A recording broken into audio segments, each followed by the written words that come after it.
Okay. Make sure it's recording.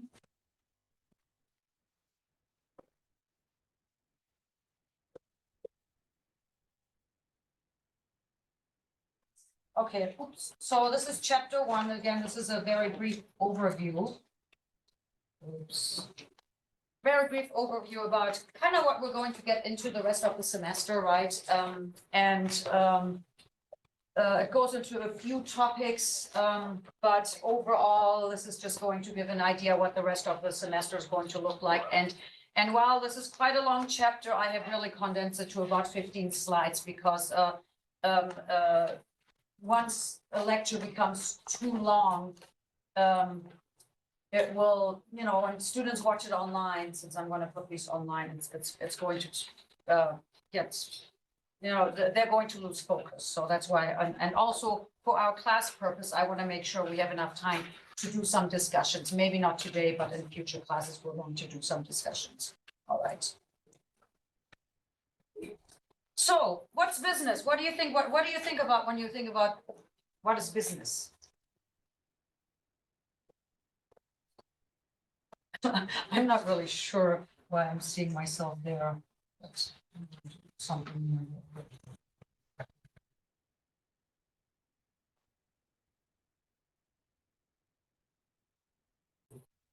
So what do you think about when you hear the word business? What is business? Yes, Matt. Making money. Making money, yeah. Business is all about making money, right? What else comes to mind when you think about business? How do they make money? Obviously, what it says, by offering products and services, right? The goal is to make money or to earn profits in business language, right? Profit is really what you are left with. You're making money when you're selling stuff. You're getting, a certain amount for a product that you sell, but then you also have expenses. And once a business has received all the sales money from sales, and paid all their expenses, they're left with a profit, and that's when they actually made money, right? So, that's the income is earned. Income earned is greater than what is spent. So you have to make more money than you spent, right? Let me just go to the next slide. Difference between goods and services. What are examples of goods? Clothes. Clothes are goods, yes, what else? Phone. A phone, that's goods. Other examples, yes. School supplies. School supplies, you probably just invested in school supplies, Erica. Food, it depends how you buy it, right? So give me an example when food is a good. Where do you buy it? At the market. At the market, at the grocery store. Yes, what is specific to goods? What that you don't get when you buy services?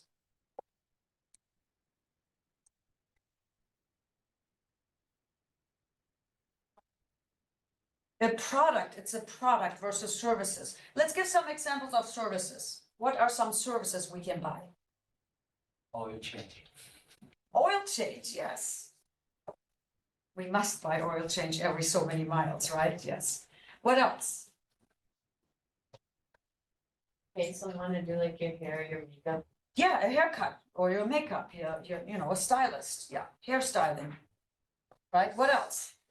Matt? You pay someone to fix your air conditioner. Yes, your air conditioner broke right now today is better, but it was so hot the last few days, devastating if your air conditioning breaks. You have to pay somebody to fix it, right? Yes. What else is a service? What about food? Can food be a service?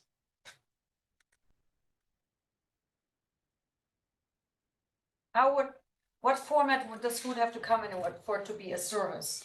Aaron, yes, Kenny. Sorry. Oh, Aaron. Since I'm for restaurants to have a meal, like lunch. You go to a restaurant, now you're getting a service.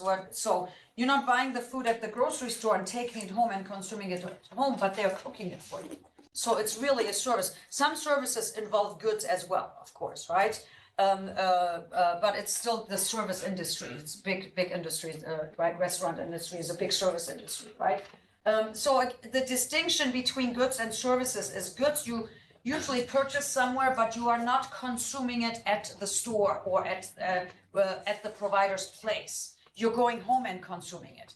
A service is consumed while you're there, or even if they come to your house, let's say you're getting your hairstyle or your makeup done for an event, they might come to your house and do it, but you're getting it while they're providing the service to you live, basically, while you're there. Although it doesn't necessarily have to be, you can drop off your car, leave and pick it up, right? But overall, the work is done. The work that they're doing is a service that they're providing, right? Versus when you buy a product, you buy it at a store and then you go home and then you consume it. You don't consume it at the store, right? When you go travel industry is a big service industry. You stay at a hotel, that's a service, right? You don't take the hotel room home. You go and you consume the hotel room at the hotel while you're traveling, right? Any questions about the distinction between products and services? Okay. So factor of production, what all do we need to make something, right? That's called factor of production. So here are the factors of productions that are needed to to produce goods, right? Or services actually as well. So labor, what is labor? Yes, and I can't see your name. Yes, somebody working at your job, your workers, right? Anybody that works at a company, right? Labor. They need to make things, in order to make things, you need labor, somebody to make those things, right? It's kind of like how energy works. You can't make anything move without using energy, right? You can't make a product without using labor.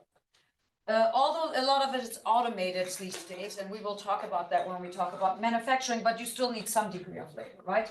Natural resources. What are natural resources?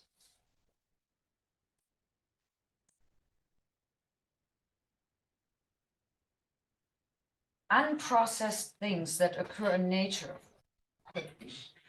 right? And not necessarily all companies use natural resources to produce things, but at one point when, let's say you're buying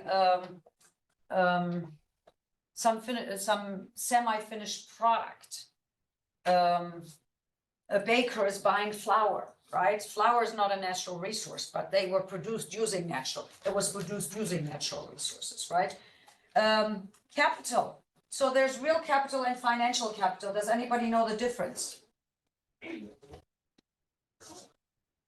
between real capital and financial capital? Financial capital, easy, right? What is it? What do you think it is? Money, it's money, right? Or access to money. Could be money that you're borrowing, but access to money, right? Real capital is actually real, like real estate, things that actually exist that you use, your factories and things like that. That's real capital, right? What about entrepreneurial talent?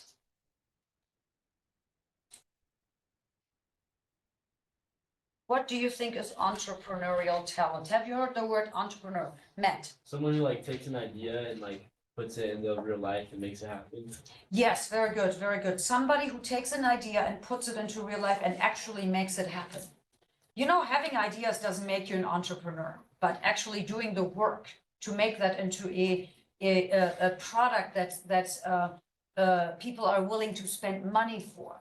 That is what an entrepreneur does, right? Starting a business, exactly. With some new ideas, and it doesn't have to be a breathtaking invention or anything, just new ideas. Maybe the way you will do, here we have an example of a sandwich, but maybe somebody has an idea and saying, I'm gonna make do some kind of different food that nobody has offered before. I'm gonna do a sandwich, a sushi sandwich or something like that. There's something like sushi burrito, a sushi burrito and stuff like that. Coming up with two different things and mixing them together. Doesn't have to be all a breathtaking invention, right? But sometimes it is, right? But that's entrepreneurial talent. What's intellectual property? Has anybody ever heard that term? Intellectual property. Erin took my business law class, so of course she knows. Yeah, Erin, explain what intellectual property is. It's basically the rights you own to anything, ideas, formulate things without in your head. Where you can get all sorts of patents for, and it's your ideas, it's your thought process that you protect. Yes, so it's basically ideas you have that are useful that nobody had before, right? Or maybe people had the idea before, but they didn't do anything with it, right?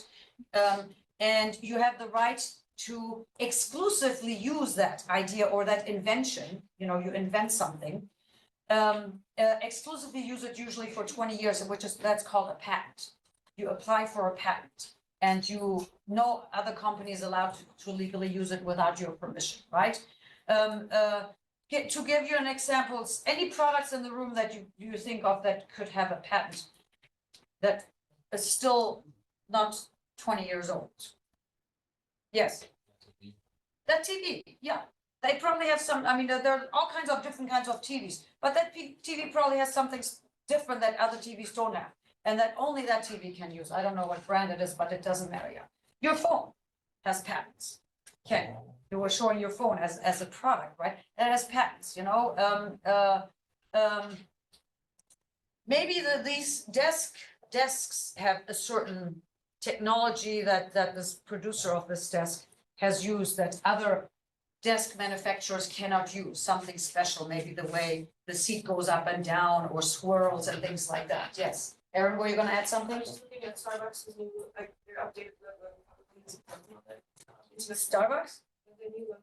Okay, so a logo is not a patent, but it's a trademark, yes. Trademarks are intellectual property, not just patents, so a good point. So the next topic is, and we'll talk briefly about that in one of the future chapters, right? We have a mini chapter on business law, but a trademark is a trade name or a trade dress of the company, right? Like the Starbucks logo, like the Apple logo here, right?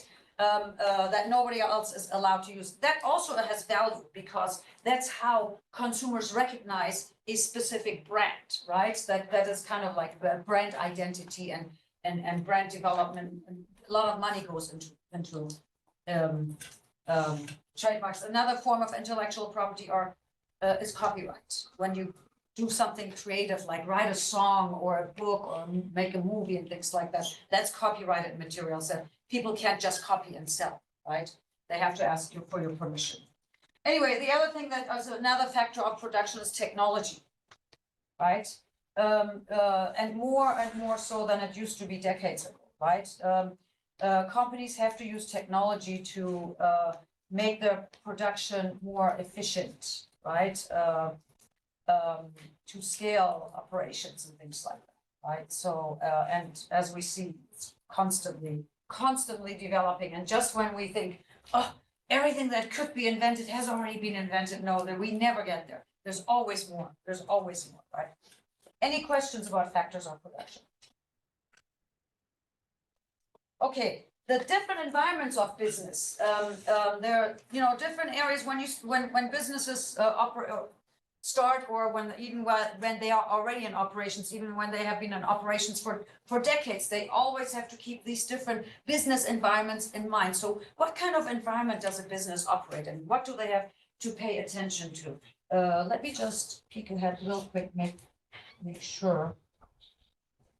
Okay, yeah. So competition. And I have slides on these. Just briefly, what's your competition doing? What is the other company doing that what you're doing? Were you going to add something or? Oh. Sorry? Making goods that you are making to the point better. Yes, making things better. You always want to, if there's a competition that makes something better, you want to up your game and be better, right? Social environment, what's happening in society overall? And globalization environment, what about worldwide? Technological environment, what's happening in the technology? And let's discuss these in the next slide. So again, what is competition? Here in this country, or a market-based economy. We will talk about that. I think it's actually chapter 2 when we talk about the economy a bit, right, next week. But so market-based economy is basically saying the market drives what happens and who wins and what prices should be and things like that. Because we are a market, it's free competition, basically. Not a lot of government-owned stuff. Government doesn't own, and there are not a lot of regulations. So businesses, of course, there are some, required ones, but keep them as minimal as possible, so businesses can compete on a plain level field, right? So that And why do we want companies to compete? Is that a good thing? Isn't it kind of nasty how they compete and try to beat each other all the time? What's good about that? Matt? The product and services get better. Yes, the products and services get better because companies constantly have to come up with new ideas to improve their products and maybe reduce the prices also to compete, right? If there was only one company offering smartphones, we wouldn't have the type of smartphone we have today. There would be no motivation for, let's say, Apple to put money into research and development to improve their product, and they also wouldn't have to charge less. That might even be more expensive, right? So competition improves products, lowers prices. Companies aggressively promote their brand to compete, right? They focus on customer satisfaction because we are demanding more as customers these days than even something as simple as a return policy. When I shop online, especially, before I buy anything, I check the return policy.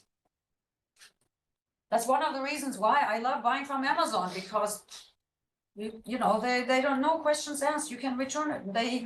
You don't even have to pay to ship it back, right?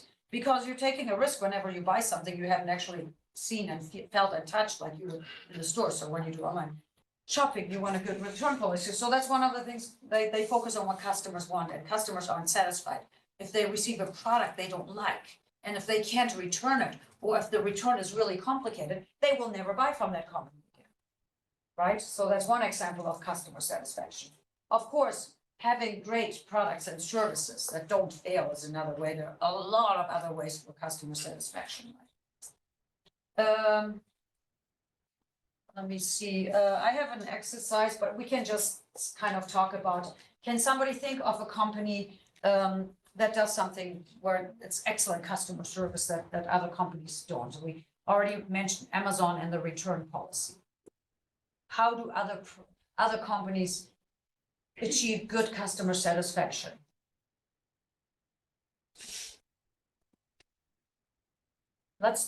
Take Apple. Apple, what do they do for good customer satisfaction? They're very expensive, their products.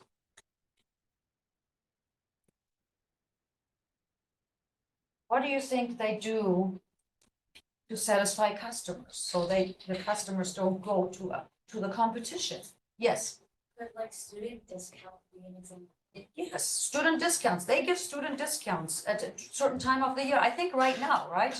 Right now, if you're a student, you get a discount. And I'm not promoting Apple products by any means.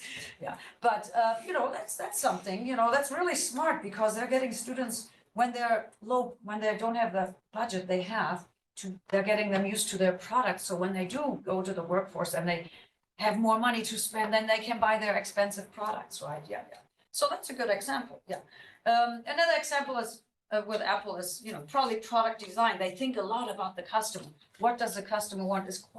Apple products are quite easy to use, very intuitive, things like that. So customers like that, because by having a smartphone, we're not techies. That doesn't make us a techie.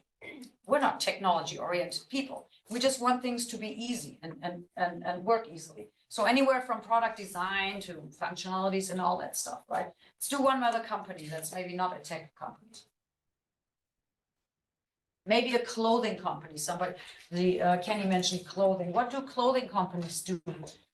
A specific one you can think of to achieve customer satisfaction? Yes. Would like sales or promotions count? Like, buy one of these, get like 2 of these for free? You know what? It's not necessarily, customers love sales. Yes, absolutely. It does satisfy a customer to buy something at a lower price. It's a combination, yes. Sales promotions have different reasons, and we'll talk about that when we talk about marketing, why companies do promotions. But yes, that has to do with pricing, right? Maybe they're seeing that their products aren't being sold at this price as much as they want them to be sold, because customers don't want to spend that much, so they lower the price to see, well, does this satisfy the customer, right? Or have a promotion, yeah. So, and we do see a lot of that with clothing companies, right? Yeah. All right, next slide. So the social environment that a business has to pay attention to, especially when it comes to creating and developing and marketing the products, right? Aging population, diversity, green movement, and social media. What's the aging population? People live longer, although that has changed in recent years. People now, for the first time in this, I think in the United States, life expectancy is a little less because of various factors, but that would be a different class. But you know, people are living longer in general, they're consuming more, they're retiring wealthy and things like that, or not, but you know, they have to pay attention to the aging population because it's still a very big market to sell to, right? Diversity, what about diversity?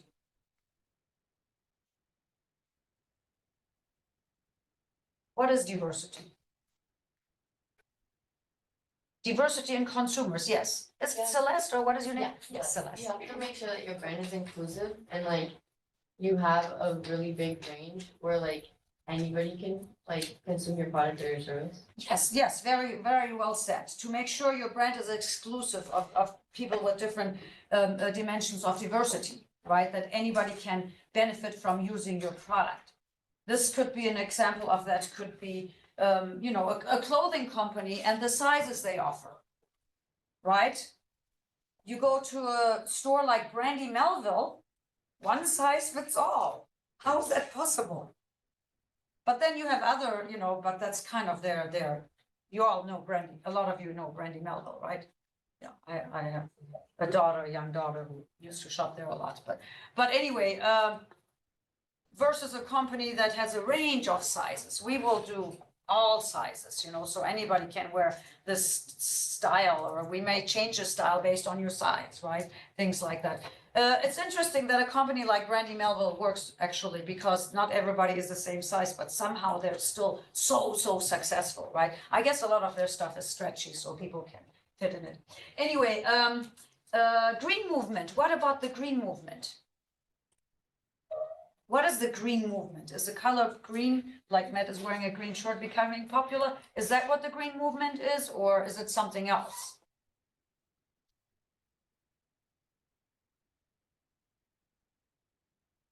Yes, Celeste. It's being eco-friendly.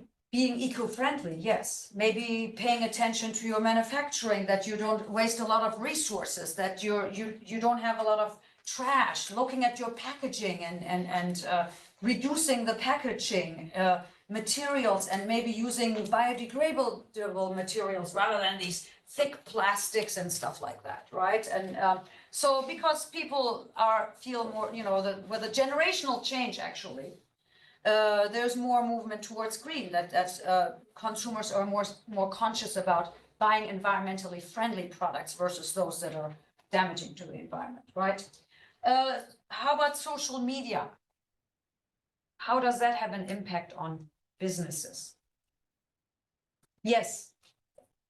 Amy?